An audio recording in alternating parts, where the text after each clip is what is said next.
In this issue you will hear a general story about the Neogene period, which consisted of two epochs, Miocene and Pliocene epochs. We will cover each era in detail in future releases. So, what was the Neogene period, which began 23 million years ago and ended 2 million years ago? The climate of the Neogene period was quite warm and humid, but somewhat cooler compared to the climate of the Paleogene period. Corals in southern Europe form reefs. The fauna in salty waters has strongly extended. Salt waters formed small seas that often appeared on the continents. Such seas were uninhabitable for corals, sea urchins, and starfish. But in these places was full of various fish and shellfish. Fish are no longer different from modern ones. The terrestrial organic world is also becoming similar to the modern one. Primitive creodonts are driven out by bears, hyenas, martens, dogs, badgers. Being more mobile and having a more complex organization, these animals adapted to a variety of living conditions, intercepted prey from creodonts and marsupial predators, and sometimes fed on these primitive hunters.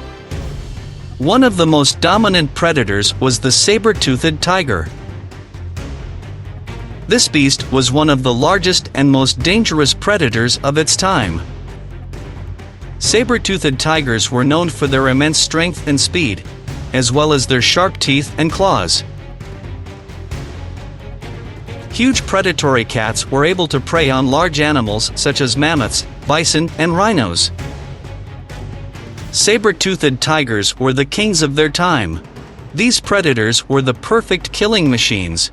Saber-toothed cats existed at the same time as other large cats, lions, tigers, cougars, but lost the competition despite their fantastic hunting and killing skills. It does not look very logical from the point of view of evolution. What's the matter? Saber-toothed cats had long curved fangs up to 20 centimeters in length. The fangs were used to stab and hold their prey, which they would then choke or break their necks using their powerful jaw muscles.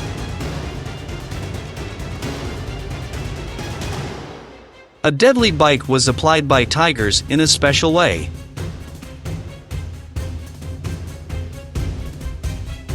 Unlike modern cats, which bite with their incisors and fangs, saber-toothed cats used their lower jaws as leverage to open mouths wide and then quickly close mouths, using upper fangs to deliver a deadly bite to prey. Huge saber-shaped fangs allowed predators to pierce large prey, but interfered with an attempt to kill small and medium-sized animals. Climate change, global cooling led to the fact that large herbivorous fauna began to disappear. At the same time, the traditional food, tall juicy grass, disappeared first. Low grass was another reason that weakened the saber-toothed. After all, tigers have become easier to spot, as saber-toothed cats could attack in close proximity to the victim. The short legs and tails of predators did not allow them to run quickly over short distances, as is the case with modern large cats. The descendants of the Paleogene Merychippus and Hipparion already had teeth like those of a modern horse. The small lateral hooves of the new horses did not touch the ground. The hooves on the middle fingers were getting bigger and wider. The hooves kept the animals well on solid ground, made it possible to break the snow in order to extract food, and also defend themselves from predators. During the Oligocene, horses began to develop in North America and Europe. However, in Europe, the ancient horses died out at the beginning of the period, leaving no descendants. Most likely, these animals were exterminated by numerous predators. In America, ancient horses continued to develop. Subsequently, they gave real horses, which through the Bering Isthmus penetrated into Europe and Asia. In America, horses died out at the beginning of the Pleistocene, and large herds of modern mustangs, freely grazing on the American prairies, are distant descendants of horses brought by the Spanish colonialists. Thus, There was a kind of exchange of horses between the New World and the Old World. Dinotherium. These are huge elephants, in comparison with which even the current African elephants are midgets. Judge for yourself, the height reached 3 meters, and the weight was 14 tons. In size, dinotheres were second only to indricothers. Dinotheria are the second largest mammals. Unlike normal elephants, Dinotheria had tusks bent down. Scientists believe that it was easier for the giants to scrape the bark from the trees, which was a favorite delicacy for these animals. Also, these tusks can bend branches and uproot roots. Giant sloths lived in South America. Megatheria up to 8 meters in length. Standing on their hind legs, the Megatheria ate the leaves of the trees. These giants had a thick tail, a low skull with a small brain. The front legs were much shorter than the hind legs. Being clumsy, Megatheria became easy prey for predators and therefore completely died out, leaving no descendants. The media likes to remember dinosaurs, and then, as if once, a man appeared. But between the disappearance of dinosaurs and the appearance of people, more than 64 million years of difference. What happened on the planet during these years?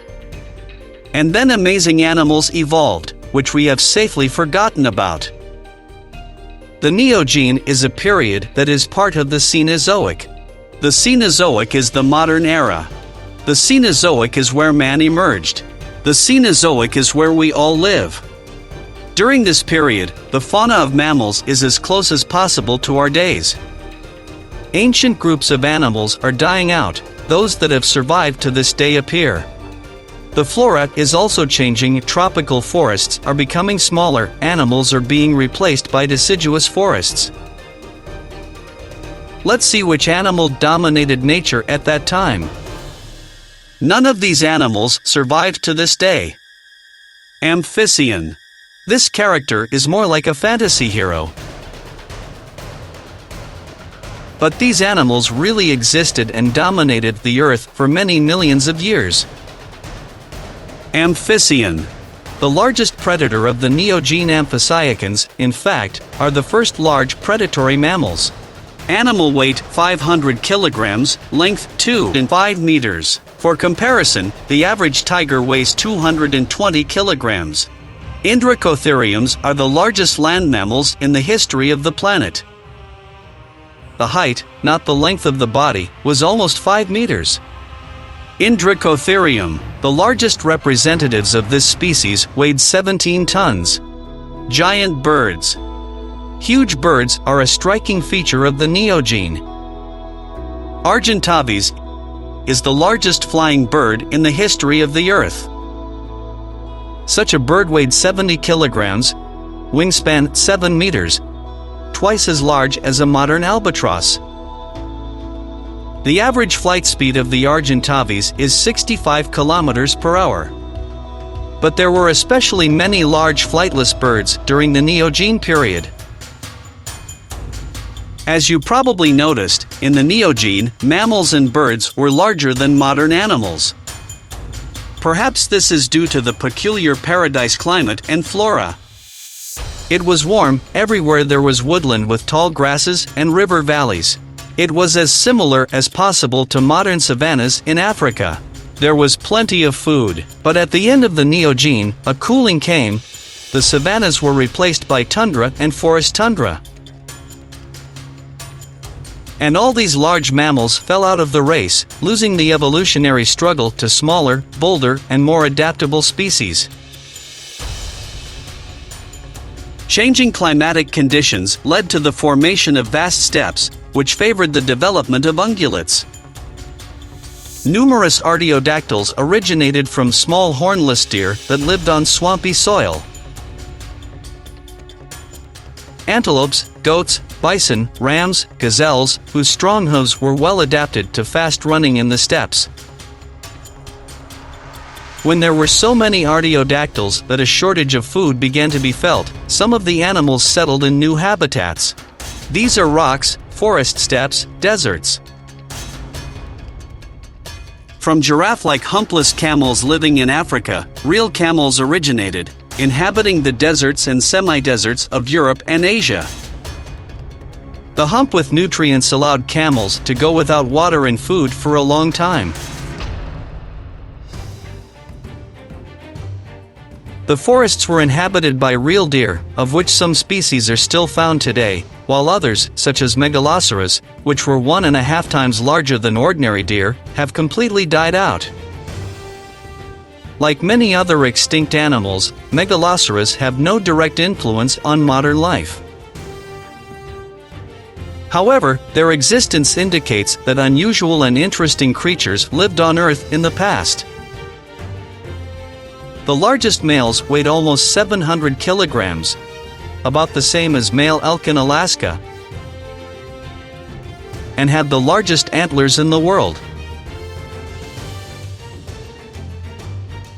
Some could reach 3.5 meters in width and weigh almost 40 kilograms.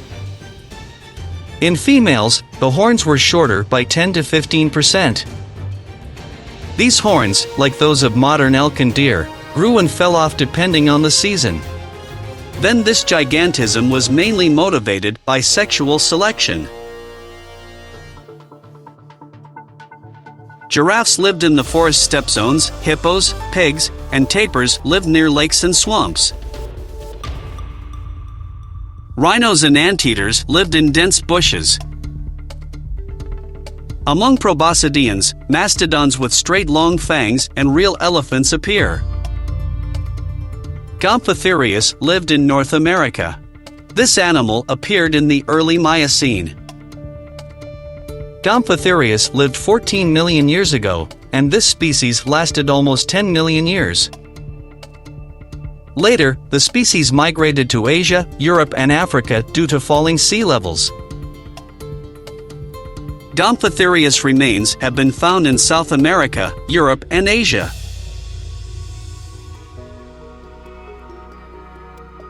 Lemurs, monkeys, great apes live on trees.